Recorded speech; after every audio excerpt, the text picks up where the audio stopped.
ಇವತ್ತು accused charges frame ಮಾಡಲಿಕ್ಕೆ accused Sallu ಕೂಡ 17 ಆರೋಪಿಗಳು ಕೋರ್ಟ್ ಹಾಲ್ನಲ್ಲಿ ಹಾಜರಿದ್ದರು. ಹೌದು ಅಲ್ಲ, ಇವತ್ತು ಆ್ಯಕ್ಚುಲಿ ನಾನು I am appearing for Pavithra Gowda. ಏನು ನಿಮಗೆ ಗೊತ್ತಿದೆ, ಇದೇನಾಗಿದೆ ಇವತ್ತು ಚಾರ್ಜ್ ಆಗಿದೆ.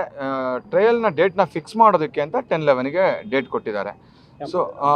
ಸೊ ಟ್ರಯಲ್ ಯಾವಾಗ ಫಿಕ್ಸ್ ಆಗುತ್ತೋ ನೋಡೋಣ. ಅದಾದಮೇಲೆ ಪ್ರತಿಯೊಂದು ಡೇಟಲ್ಲೂ ವಿಟ್ನೆಸ್ಗಳು ಬರ್ತಾರೆ, ಅದ್ರ ಪರ ಕ್ರಾಸ್ ಎಕ್ಸಾಮಿನೇಷನ್ ನಡೀತಾ ಹೋಗುತ್ತೆ. ನನಗೇನಂದರೆ ಇದೊಂಥರ ಈ ಕೇಸನ್ನು ಒಂಥರ ಸ್ಪೆಷಲಾಗಿ ಟ್ರೀಟ್ ಮಾಡಬಾರ್ದು. ಇದು ಎಲ್ಲ ಕೇಸ್ ಥರನೇ, ಇದು ಒಂದು ನಾರ್ಮಲ್ ಕೇಸ್ ಅಷ್ಟೇ.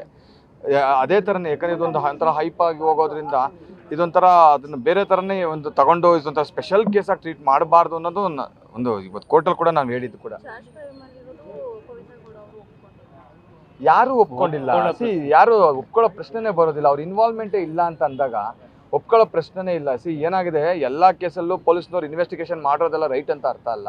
ಈಗ ನೀವೇ ನೋಡ್ದಂಗೆ ಯಾವ ಕೇಸಲ್ಲಿ ತಾನೇ ಚಾರ್ಜ್ ಶೀಟ್ಗಳನ್ನ ಆ ಥರ ಗ್ರಂಥಗಳು ಮಾಡ್ದಂಗೆ ಮಾಡಿದ್ದಾರೆ. ಇದೊಂದು ಕೇಸಲ್ಲಿ ಮಾತ್ರ ಅಷ್ಟು ಪರ್ಟಿಕ್ಯುಲರ್ ಆಗಿ ಒಂಥರ ಮಹಾಭಾರತ ರಾಮಾಯಣ ಒಂಥರ ಇದನ್ನ ಮಾಡ್ದಂಗೆ ಗ್ರಂಥಗಳು ಮಾಡ್ತಾರಲ್ಲ ಆ ಥರ ದೊಡ್ಡ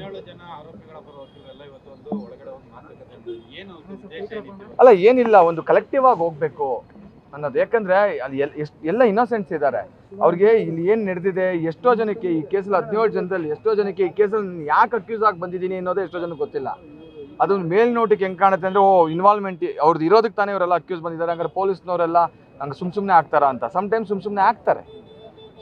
ಅವರು ಪೊಲೀಸ್ನವರು ಕೂಡ ಕೆಲವೊಂದು ಇದರಲ್ಲಿ ಸೇರಿಸಿದ್ದಾರೆ.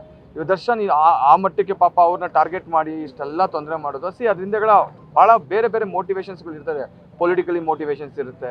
ಅವ್ರನ್ನ ಕಂಪ್ಲೀಟ್ಲಿ ಟಾರ್ಗೆಟ್ ಮಾಡಿರ್ತಾರೆ. ಯಾವ ಕೇಸಲ್ಲಿ ತಾನೇ ನೀವೇ ನೋಡ್ದಂಗೆ ಇವತ್ತು ಕರ್ನಾಟಕದಲ್ಲಿ ಎಷ್ಟು ಕೇಸಸ್ಗಳು ಸೆಷನ್ ಕೋರ್ಟಲ್ಲಿ ಬೈಲ್ ಆಗುತ್ತೆ, ಎಷ್ಟು ಕೇಸು ಹೈಕೋರ್ಟ್ ತನಕ ಕಡೆ ಪಕ್ಷ ಪಕ್ಕದಲ್ಲಿರೋ ಹೈಕೋರ್ಟಲ್ಲಿ ಹೋಗಿ ರಿಜೆಕ್ಷನ್ಸ್ಗೆ ಹಾಕೊಳ್ಳಲ್ಲ.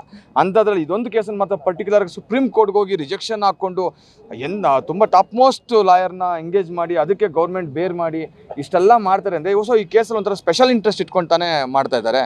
ಅದು ಇಂಟೆನ್ಷನ್ಸ್ ಏನು, ಕಂಪ್ಲೀಟ್ಲಿ ಇದರಲ್ಲಿ ಇರ್ತಕ್ಕಂಥವ್ರನ್ನ ಟಾರ್ಗೆಟ್ ಮಾಡಿ ಒಂಥರ ಇಟ್ಸ್ ಕಂಪ್ಲೀಟ್ಲಿ ನನ್ನ ಅನಿಸಿಕೆಯ ಪ್ರಕಾರ ಒಂಥರ ಪೊಲಿಟಿಕಲಿ ಮೋಟಿವೇಟೆಡ್ ಕೇಸ್ ಇದು. ಕಂಪ್ಲೀಟಾಗಿ ಅವ್ರನ್ನ ಟಾರ್ಗೆಟ್ ಮಾಡಿರೋದ್ರಿಂದ ಹಿಂಗೆಲ್ಲ ಆಗ್ತಾಯಿದೆ.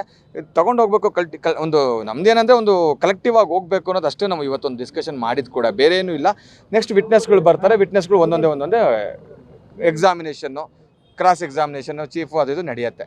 ಯಾರು ಬರ್ತಾರೆ, ಯಾವಾಗ ಆಗುತ್ತೆ ಅನ್ನೋದು ಡೇಟನ್ನು ಫಿಕ್ಸ್ ಮಾಡ್ತಾರೆ ಅಷ್ಟೇ. Thank you.